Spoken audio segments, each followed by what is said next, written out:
প্রথম মাসের মাইনাটা পেয়ে ভাবলাম কিছু টাকা গিয়ে ব্যাংকে ফেলে আসি। তাই সকাল সকাল গেছিলাম একটু কোন্নগর একটা বন্ধুর সাথে দেখা করতে। এখন বাড়ির দিকে ফিরছি। ফেরার পথে একবারে ব্যাংক হয়ে তারপরে বাড়িতে যাব। এখন আছি কোন্নগর ফেরিঘাটে। তো এখন নৌকা বেয়ার করে যাব হচ্ছে ওই পার সোদপুর। নৌকা বেয়ার করতে খরচা পড়েছিল প্রায় 10 টাকা। হাই গাইস, তোমরা দেখতেই পাচ্ছ আমাদের সেই গঙ্গা। জল এত পরিষ্কার, এক কথায় অপূর্ব, দেখার মতন চারিপাশের ভিউ। তাই আমি একটু ফোনটা বের করে চারিপাশের এই সুন্দর ফুটেজটা ক্যাপচার করলাম।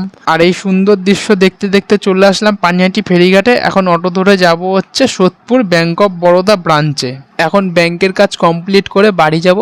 ব্যাংকের কাজ কমপ্লিট হয়ে গেছে, এখন বাড়ি যাওয়ার পালা। এই ব্যাংকটা একবার তোমাদের দেখিয়ে দিই। সোদপুর ব্রাঞ্চ প্রায় কত বড় দেখতেই পাচ্ছ। ভেতরে ক্যামেরা অ্যালাউ ছিল না, তাই করতে পারিনি।